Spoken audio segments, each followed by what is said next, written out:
So in our latest geography lesson, we've been talking map skills. We've been talking about latitude and longitude, directions, how to find a location on a map, uh, how to find directions from one place to another, how to how to see landforms, how to um, distinguish certain characteristics of an area.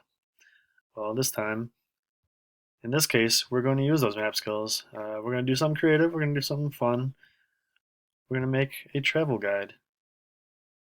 And your job is to pick a location. You can pick a landform, the Grand Canyon. You can pick, here we have the Seattle Space Needle, uh, a big tourist attraction. Mount Rushmore, that's another great one. And you're going to team up with another classmate, and I will team you guys up. And you're going to work together and brainstorm and come up with a place that both of you Um, well, one of you may have been, one of you may have not been, but I want to learn more. So once you determine that, you're gonna um, do some research on the internet. You're going to find places of interest around it. You're also going to be using Google Map in your project. And Google Map, I don't know if any of you have used it before, um, but it's a pretty valuable tool, not just for poking around, but you can find the location of things. You can get a real up close look at things. You can get directions to places because it's a virtual map that will take you anywhere instead of just looking at rivers and city dots on a map. So what I chose, just for an example, is the Statue of Liberty in New York. It's a big tourist attraction, and New York has lots to do. So I figured it was a good spot to start. You don't have to use this location. You can, but I, let alone in New York, there's plenty of spots to choose from. Um, so what you're going to do is get people to come to your location. I want people to come to the Statue of Liberty. Uh, in doing so, I'm going to be researching other places of interest in the area that will bring them to New York, places to eat, how to get from those places to eat to the Statue of Liberty, and vice versa. So again, here's a ground view, street level view of the Statue of Liberty, and you can use these tools. If you go on this side and highlight these icons, you can rotate 360. You can move the camera up and down. You can get as close as you want to a certain area. So you can play around with that. Um, as you can see, even down here on the layers, you can look at photos and the tour guide. If you bring that up, it'll pop up and a bunch of pictures will come up for other areas that are of interest.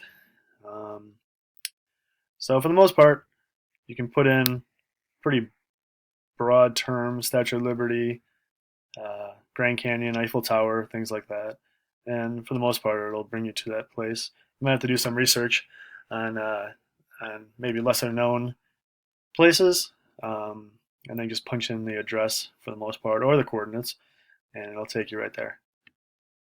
So you're going to produce this travel guide, almost a brochure, and you're going to include a lot of information, directions from certain other attractions to your location, maybe a hotel, places to stay, places to eat, like I said before.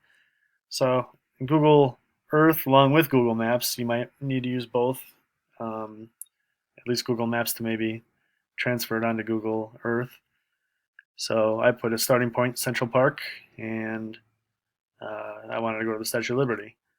So you just punch those two in, and it gives you the route. Um, and the nice thing about this is also at these yellow marks with um, the I guess the inch marks. If you press on them, it'll give you the directions, step-by-step directions.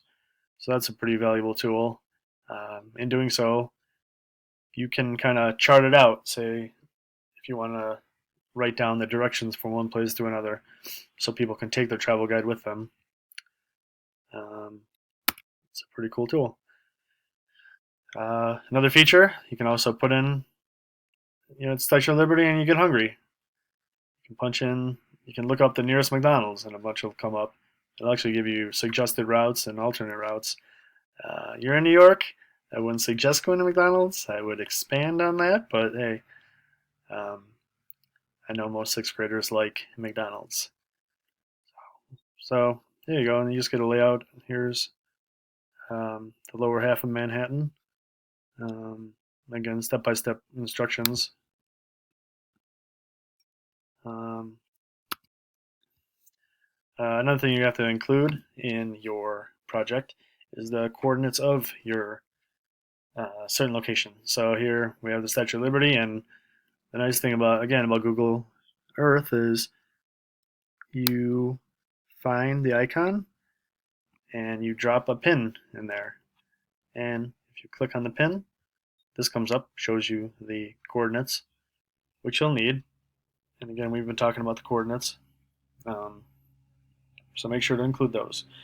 Along with this, there'll be a handout with specific instructions.